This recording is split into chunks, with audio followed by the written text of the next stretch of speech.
जय श्री राधे। एक बूढ़ी माँ थी, वो बहुत बीमार थी। उसका शायद अंतिम समय चल रहा था। उसके 3 बेटियां थीं और 2 बेटे थे। बेटियां तो कहते हैं कि लोग अपने आप पल जाती हैं, अपने आप बड़ी हो जाती हैं, उनकी देख रेख भी करने की कोई ख़ास ज़रूरत नहीं पड़ती है। ये पहले के लोगों की सोच थी। और बेटों पे माँ बाप जान छिड़कते हैं, उनकी हर ख्वाहिशें पूरी करते हैं कि कुछ भी हो, उनको किसी चीज़ की कमी नहीं होनी चाहिए। और बेटियां अगर कुछ कहती भी तो उनको डांट के दबा दिया जाता है, अरे तुम्हें क्या, तुम्हें तो घर ही में रहना है। बेटों की शिक्षा, पढ़ाई लिखाई, खान पान पे, हर चीज़ पे विशेष ध्यान दिया जाता था। लेकिन लड़कियों को तो बस भगवान के भरोसे ऐसे ही छोड़ दिया जाता था, ये तो बड़ी हो ही जाएंगे। माता जी का अंतिम समय चल रहा था। वो बहुत बीमार थी, बहुत परेशान थी। उनकी लड़कियां बारी बारी से आके देखती थीं, सेवा करती थीं अपनी बूढ़ी माँ का, और फिर चली जाती थी, क्योंकि उनका भी घर परिवार था। लेकिन वो बूढ़ी माँ अपने बेटों के लिए, उनके आँखों में एक लालसा दिखती थी। ज़रा से भी आहट होती थी तो वो चौंक जाती थी और अपने बेटों का नाम लेके बुलाने लगती थी कि शायद मेरा कोई बेटा आया होगा। जब बेटों से बात माँ करती तो बेटे कहते, माँ बस समय निकाल रहा हूँ, समय निकाल के आता हूँ। माँ कहती, बेटा ऐसा ना हो कि जब तेरे पास समय हो तो मेरे पास ना हो। लेकिन बेटे अपनी दुनिया में मस्त थे, उनको इतनी अपनी माँ की चिंता नहीं थी। उनको माँ के कहे हुए शब्द भी कभी भेदते नहीं थे। वो दोनों बेटे अपनी अपनी दुनिया में, अपने बच्चों में मस्त रहते थे। इधर बूढ़ी माँ दिन प्रतिदिन उनकी हालत गिरती चली जा रही थी। बेटियां परेशान थीं, भाइयों को फ़ोन करती थीं, लेकिन भाई लोग समझते नहीं थे। कुछ न कुछ बहाना लगा के टाल देते थे, आज नहीं कल, महीने 2 महीने में आता हूँ, ऐसे कहते रहते थे। माँ ने एक दिन अंतिम सांस ले ली। जब माँ ने अंतिम सांस ली तब दोनों लड़के अपने परिवार समेत घर पर आ गए। तब बहनों ने कहा, क्यों भाई, आज टाइम मिल गया? आज तुझे छुट्टी कहाँ से मिल गई? आज तेरे पास टाइम कैसे हो गया? आज तुम लोगों को कोई काम नहीं था? आज कोई व्यस्तता नहीं थी? आज तो तुम विद फैमिली पहुँच गए। जब माँ जब तक जिंदा थी वो तुम्हारा रास्ता देखती रहती थी, तब तुम लोगों को टाइम क्यों नहीं मिला?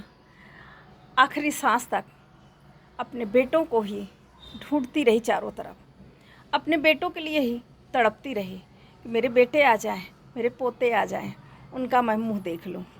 लेकिन तब तुम लोगों ने बिल्कुल ध्यान नहीं दिया और तड़पती हुई माँ अपने बेटे, अपने पोते के लालसा में दुनिया छोड़ दी।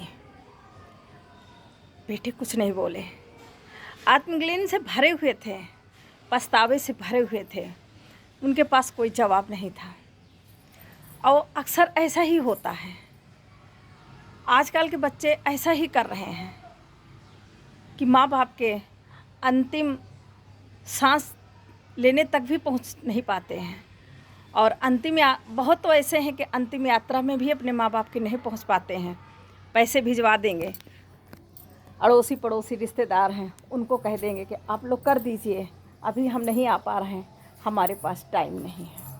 ये वो बच्चे हैं, वो लड़के हैं जिनके लिए माँ बाप हर पल, हर क्षण अपनी खुशियाँ कुर्बान करते रहते थे। जिन बच्चों के लिए माँ बाप अपना हर सपना ढक देते थे कि मेरी दुनिया मेरे बच्चे हैं, पर वो बच्चे जब बड़े हो जाते हैं, उनका अपना परिवार हो जाता है, तो उनकी दुनिया सिर्फ उनकी बीवी, उनके बच्चे रह जाते हैं। और जो उनके लिए तपस्या किए रहते हैं, इतनी कुर्बानी दिए रहते हैं, उनको वो भुला देते हैं। उनको लगता है, या उनकी बीवियों को लगता है कि हमारे पति तो इतने ही बड़े थे, ऐसे पले बड़े हो गए, और इनकी पढ़ाई लिखाई ये सब इन्होंने अपने दम पे कर ली। माँ बाप का कोई श्रेय नहीं होता है। कभी कभी तो ऐसा होता है कि माँ बाप बहुत बड़े बड़े बंगला बनाते हैं और जो बहू बेटे आ जाते हैं, बहू आ जाती है, तो उस बंगले के एक कोने में माँ बाप को जगह देते हैं और पूरा बंगला अपने में कब्जा कर लेते हैं। कहते हैं आपको ज़रूरत क्या है, अब एक कमरे में पड़े रहिए। उनको कमरों की ज़रूरत नहीं है, उनको आपके साथ की ज़रूरत है, आपके प्यार की ज़रूरत है। अगर उन्होंने बचपन में ऐसे आपके सोच लिया होता कि आपको एक कमरे में डाल देते, चुपचाप तुम वहीं पड़े रहो और तुमको खाना दे देते, कपड़े दे देते और वो किसी चीज़ से तुम्हारा मतलब ना रखते, तो क्या तुम आज दुनिया में होते हैं? वो माँ बाप ने तो हर सर्दी गर्मी सह के तुमको इस लायक बना दिया कि तुम अपने पैर पे खड़े हो जाओ, और उन्हीं माँ बाप को आज जब तुम्हारी ज़रूरत पड़ी है तो तुम किनारा कर लेते हो, कहते हो हमारे पास टाइम नहीं है। ये बच्चे पता नहीं कहाँ से सीख लेते हैं। शादी पहले तक तो बच्चे बड़े प्यार से माँ बाप को रखते हैं, बड़े प्यार से बात करते हैं, और शादी होते ही पता नहीं क्यों बदल जाते हैं। चलो मैं लड़कियों को मान लेती हूँ, वो दूसरे घर से आई हैं, लेकिन तुम तो उनके पेट के जाए हो, तुमको उन्होंने जन्म दिया है, तुमको हर खुशी से तुमको नवाजा है उन्होंने, तुम कैसे भूल जाते हो कि तुम अपने माँ बाप का ध्यान नहीं रख पाते हो?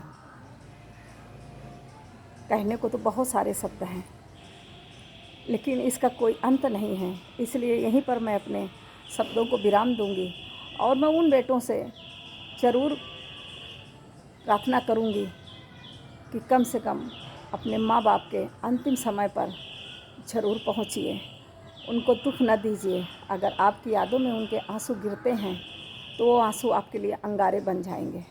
इतना ध्यान रखिएगा ज़रूर, क्योंकि जिस पोजीशन पे आज वो हैं उसी पोजीशन पे कल आप भी होंगे। इतना ध्यान ज़रूर रखिएगा। अगर मेरी बात आप लोगों को अच्छी लगी हो तो मेरे कमेंट बॉक्स में जाकर कमेंट ज़रूर लिखिए, और मेरी बात सही है या गलत, हाँ या ना में जवाब ज़रूर दीजिएगा। जय श्री राधे।